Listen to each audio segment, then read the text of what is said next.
Hello everyone. पिछले video में हमने जो झारखंड में 1857 की क्रांति हुई थी उसके बारे में पढ़ा था, जिसमें हमने टोटल 3 पार्ट में इसको ख़त्म किया था। आज हम जो स्वाधीनता आंदोलन में झारखंड से जुड़े मुख्य बातें हैं उन सभी पॉइंट्स के बारे में पढ़ेंगे।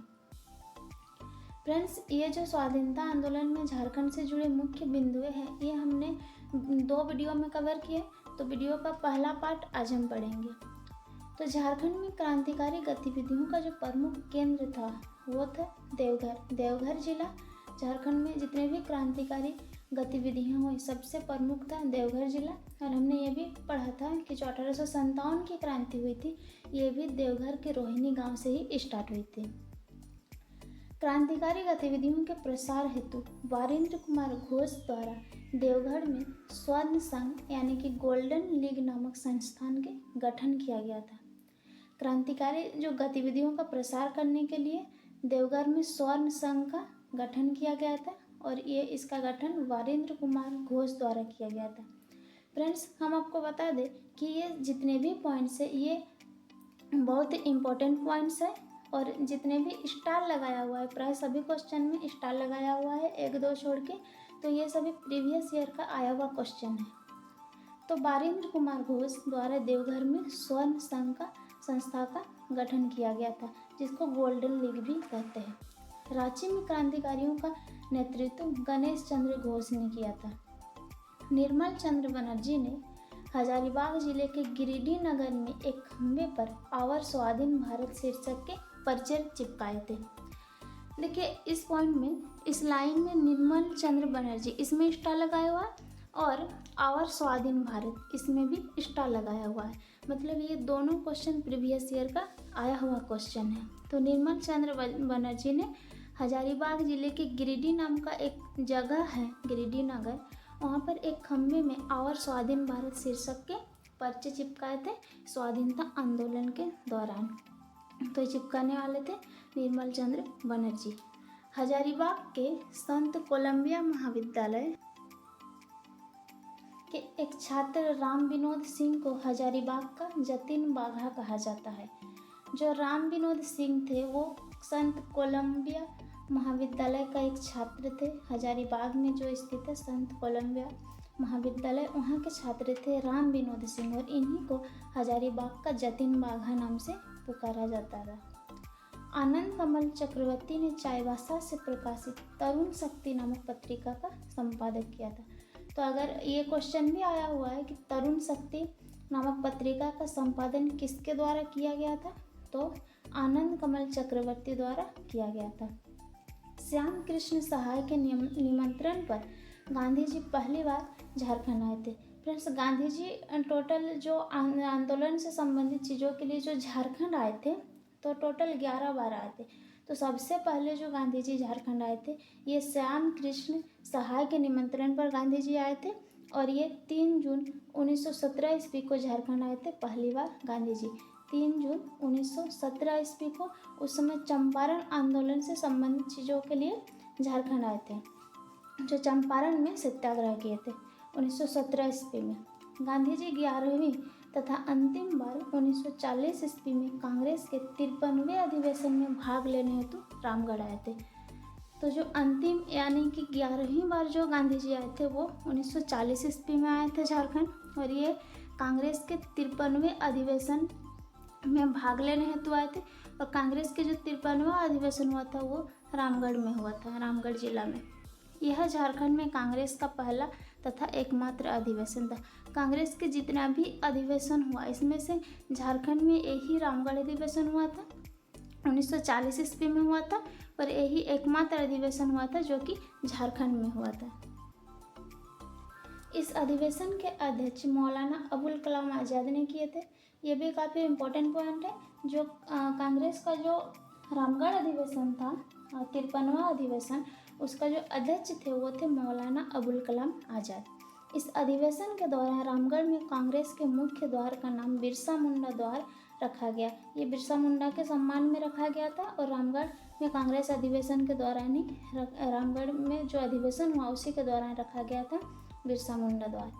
इस अधिवेशन में भाग लेने हेतु विभिन्न भागों से ताना भगत पैदल चलकर रामगढ़ गए तथा इन्होंने महात्मा गांधी को 400 रुपये की एक थैली भेंट की।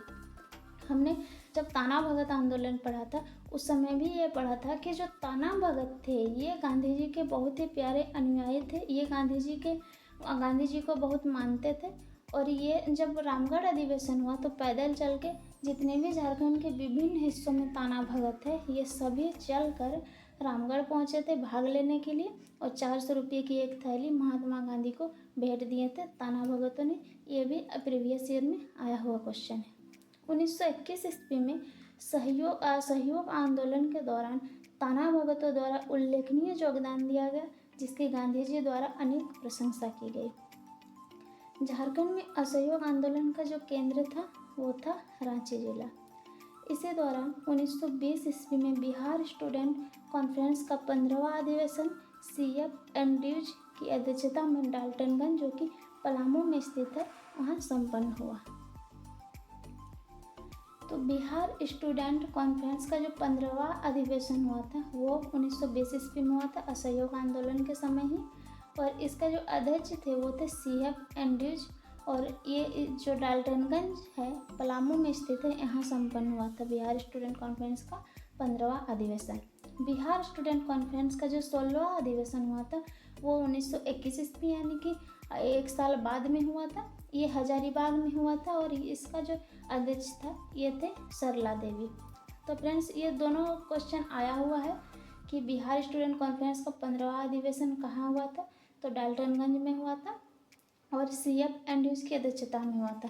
वही बिहार स्टूडेंट कॉन्फ्रेंस का 16वां अधिवेशन 1921 ईस्वी में हुआ था हजारीबाग में और सरला देवी की अध्यक्षता में हुआ था।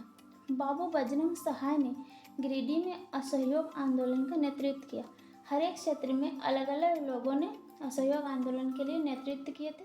तो जो गिरिडीह में असहयोग आंदोलन का नेतृत्व करता थे वो थे बाबू बजरंग सहाय। असहयोग आंदोलन के दौरान जनवरी 1922 ईस्वी में साहेबगंज को अशांत क्षेत्र घोषित कर दिया गया था। तो जब असहयोग आंदोलन जनवरी 1922 में जब असहयोग आंदोलन चल रहा था उस समय साहेबगंज के क्षेत्र को अशांत क्षेत्र घोषित किया गया था। यह भी प्रीवियस ईयर का आया हुआ क्वेश्चन है। साइमन कमीशन दिसंबर 1928 ईस्वी में झारखंड आया था। श्याम कृष्ण सहाय के नेतृत्व में रांची में साइमन कमीशन का विरोध किया गया था और रांची से साइमन वापस जाओ का नारा लगाया गया था और उसका नेतृत्व करता थे श्याम कृष्ण सहाय। 1928 ईस्वी में छोटा नागपुर उन्नति समाज द्वारा छोटा नागपुर राज्य के गठन हेतु साइमन कमीशन को मांग पत्र सौंपा गया था। ये 1928 ईस्वी में छोटा नागपुर राज्य के गठन हेतु साइमन कमीशन को मांग पत्र सौंपा गया था और ये छोटा नागपुर उन्नति समाज द्वारा ये पत्र सौंपा गया था मांग पत्र। 1929 ईस्वी में जवाहरलाल नेहरू के नेतृत्व में झरिया में भारतीय ट्रेड यूनियन कांग्रेस का अधिवेशन आयोजित किया गया था। झरिया जो कि धनबाद में स्थित है यहाँ 1929 ईस्वी में गठित किया गया था भारतीय ट्रेड यूनियन कांग्रेस का अधिवेशन। गांधी जी ने प्रसिद्ध दांडी यात्रा से 12 मार्च 1930 को सविनय अवज्ञा आंदोलन प्रारंभ कर दिया था। झारखंड के लोग भी इस आंदोलन में बढ़ चढ़ कर भाग लिया। 13 अप्रैल 1930 ईस्वी को झारखंड के लगभग 50 स्थानों पर नमक बनाया गया। गांधी जी ने स्टार्ट किया 12 मार्च 1930 ईस्वी को।